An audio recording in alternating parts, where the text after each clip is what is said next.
things are changing so rapidly and have changed so much that Seth and I were talking about this, and we thought it might be good for us to do something midweek as we move through this time, not knowing what's going to come next. So what we're planning to do is do just a little short talk each Wednesday, and try to find a way to offer some content information, but also some connection for us as we're moving along through this time. So we have a couple things we want to talk about this morning, about things happening with the church. We want to talk about worship and what our plans are for Sunday. Seth is going to share a song that we're going to be singing on Sunday that's a new song, and so you have a chance to hear it. And then maybe just a thought to kind of send us on our way through the week. So that's kind of our plan. We decided to close the building so we would have less contact and less traffic in the building. But we're continuing to have office hours, so if you call in during office hours, there'll be somebody to answer the phone. You can also call us, either of us, on the office phone and leave a message on our extension, or you can call us on the cell phone or text or email, and we're glad to respond to those calls. As far as worship goes, we're going to be meeting here in the chapel, and we'll be reaching out, as we've already started to participants in worship, and letting them know a few different routines that we're going to be settling into here over the next few weeks, or as long as we're in this space. This week we will be singing a few of the songs out of the hymnal, out of the blue hymnal. So if you have that, you can have that next to you. We will be projecting the words again as well.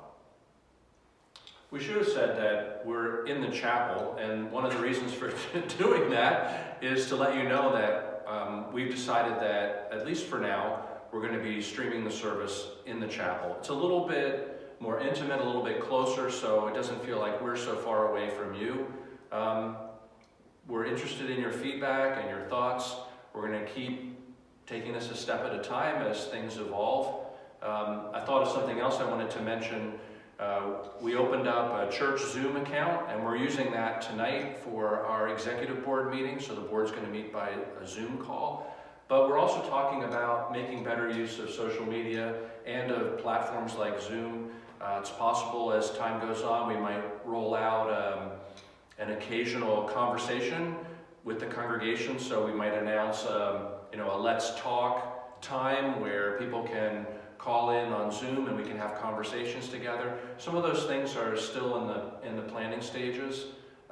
We're also trying to get the deacons organized to reach out to some of you who maybe need some contact or some support, so you might be getting a call or a text message on that. Some other ways for us to feel connected, along with the live stream, which we will continue to make available at 9:30 on Sunday morning. And if you miss it, you can go back and look on the YouTube channel. Just search Manchester Church of the Brethren. And explain that to other people as well. I mean, obviously you know how to find it because you found this, but there may be people who need some counsel or advice on how to do that. Yeah, and in fact, for weeks there was a sort of a running joke. Many of you, I know, supported folks in the church and myself who were involved in this opera that happened at the end of February.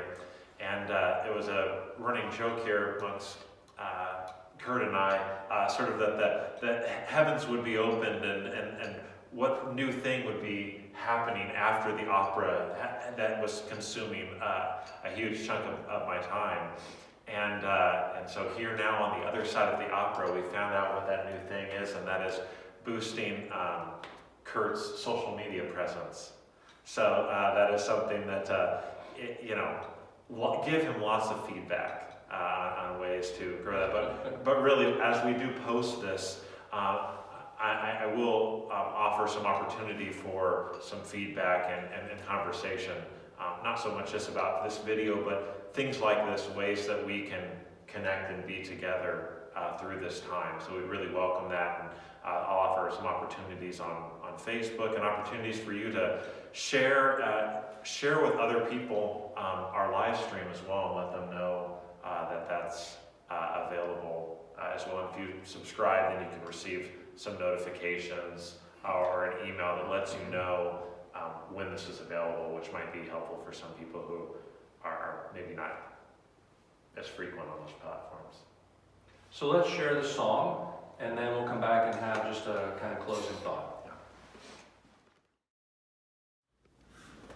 So like I mentioned, we'll be sharing some familiar tunes out of the hymnal this week, but Kurt's going to be sharing on the Gospel of John, one of the miracles of Jesus, and how Jesus opens eyes. And so I'm going to sing this song for you 2 times through, just so you get a sense of it for Sunday.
In the scripture for Sunday, Jesus opens the eyes of the blind beggar and calls himself the light of the world. And I've been thinking a lot this week as I'm working towards Sunday about what it means for us to be the light of the world. And so I want to share a blessing as we finish out this time. This is from Jan Richardson's book, Circle of Grace, and it says, "Blessed are you who bear the light. Blessed are you who bear the light in unbearable times, who testify to its endurance amid the unendurable, who bear witness to its persistence when everything seems in shadow and grief.